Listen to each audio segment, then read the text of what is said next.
Justice Gray Greystone stood in the shadows near the main staircase of the Mammoth Mansion, his earbud in place, his security service badge in plain view, and his eyes roaming the crowd, as senators, diplomats, and other male politicians moved past him. In a sea of navy, brown, and black suits, pops of red, pink, and bright blue caught his attention. Beautiful women, their taut, young bodies dripping with diamonds, brushed seductively against the men, offering a drink, a snippet of conversation, a laugh.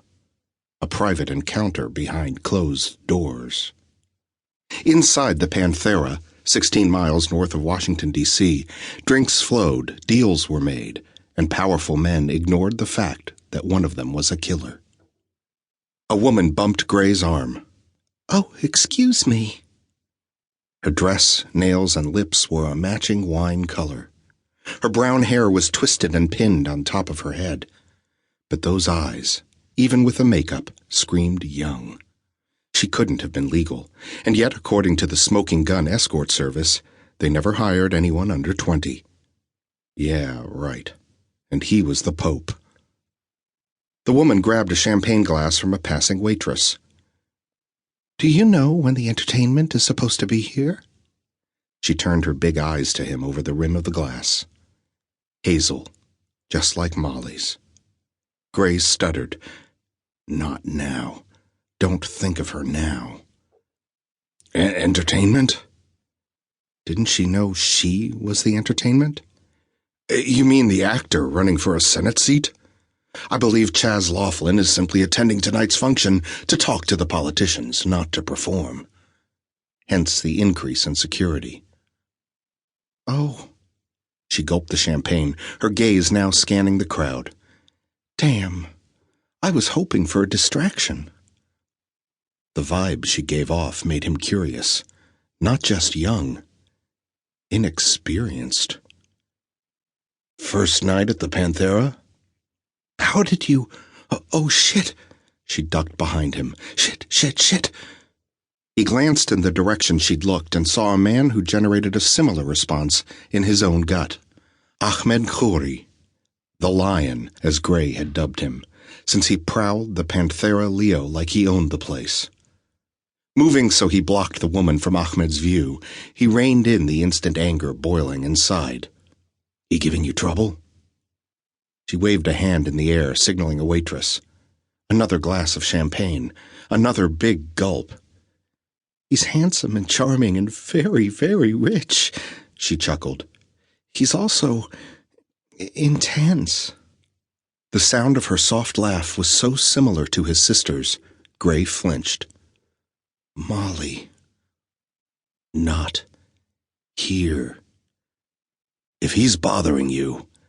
She downed the last of the champagne, set the empty glass on a nearby bookshelf, hiked up the fur shawl that had slipped down her shoulders. I can handle it.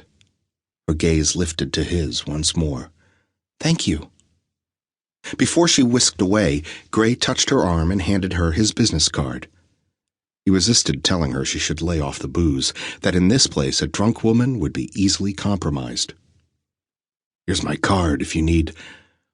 assistance. My personal number is on the back. She gave him a look that told him she thought he was flirting with her. If she only knew the truth. Sticking the card in her tiny evening bag, she sauntered away, deliberately avoiding the Lion and cozying up to an overweight representative from Alabama. Gray locked his back teeth and resumed his stance, keeping an eye on her and the Lion. What the hell are you doing here? The voice came from behind him, but Gray didn't need to turn around to recognize his former boss's irritation. Since when do they allow FBI agents into the Panthera, Donaldson? The Attorney General invited me. Brown-nosing does have its perks, I suppose. Special Agent Harold Donaldson moved so he stood next to Gray. His bland, watery eyes scanned the party as he unbuttoned his too-tight suit jacket.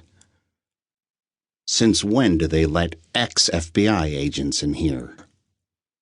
Gray held up his ID badge. Security. Donaldson snorted as he read the badge. Jason Black, Front Range Security Specialist. How did you manage that? Front Range has expanded into several new markets, including high-risk security management, bodyguards, and diplomatic protection services. A natural fit for the Panthera. Another derisive snort. Let it go, Justice.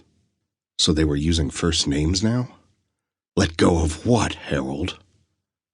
The man's bushy eyebrows lowered. Your obsession with this serial killer is going to land you in jail. Or worse. Worse had already happened. He'd let women die on his watch. I don't know what you're talking about. I'm just a lowly security guard making ends meet. Ahmed Khoury is not your guy. Look at him. He motioned toward the center of the ballroom where Khoury stood, telling a story about his latest vacation in Africa that involved a run-in with a rhinoceros while hunting big game. Men and women crowded around him, laughing at his sense of humor and gasping at his narrative of the attack. He was a natural-born storyteller and far more entertaining, Gray bet, than the actor who was due to arrive any minute. He doesn't fit a serial killer profile, Donaldson said. If anything, he's the Lebanese version of the Dos Equis man, the most interesting man in the world. Or at least in the Panthera tonight. Ted Bundy was handsome and charismatic, too. You're no longer part of the FBI. Stop obsessing over the lion. You're chasing the wrong guy. In his earbud, Gray heard the security supervisor give him the call sign for the actor. Excuse me, Harold. I have work to do. 2 minutes later, Gray closed the limo's door and spoke into his comm unit. This is Black. Package delivered, sir. He'd just cleared the back door, checking in with his supervisor, when he heard a woman scream overhead. Inside, the majority of people had moved into the ballroom, listening to a speech by the actor. Gray ran past the open ballroom doors where those in the back of the room had heard the scream, and turned to look out at the stairs. He took the stairs 2 at a time. Get there! Ran down the hall, his brain ticking off commands. Weapon ready. Clear the rooms, as he threw open the closed doors of the various bedrooms. Opening the second door, a man, the senator from Virginia, sat up while the woman on top of him scrambled to cover herself. Jesus Christ! What the hell? The senator hollered. Sorry, folks. Gray slammed the door, continued his search until he found one already open.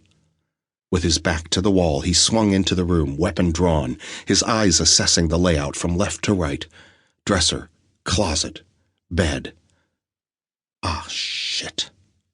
A woman was splayed on the bed, naked from the waist up, her long hair draped over her face and across the pillow. Her legs were tangled in her dress. A wine-colored dress. Molly. Another woman, also an escort, leaned over her, shaking her arm and half sobbing. Wake up, Sky. He's here, the guy you wanted to see. Sky was probably a false name. The escorts all had fake identities. Oh, please, wake up. Adrenaline pounding his system, Gray hustled her out of the way. In his mind, Molly's ghost stood next to the bed with accusing eyes. He'd blown it again. Sky had a scarf around her neck.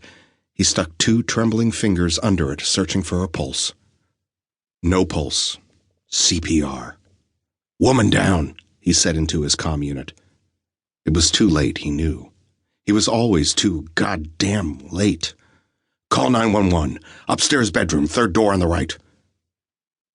Is the girl alive? Donaldson stood in the doorway. When Gray kept compressing her chest and didn't answer, the FBI agent, unused to being ignored, raised his voice. Is she alive? No. Sky would never watch her favorite actor in another Grade B movie.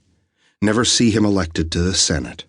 Gray continued CPR, beads of sweat dripping down his face as he prayed the fates would grant him a miracle. Donaldson turned on the woman who was sobbing silently by the window.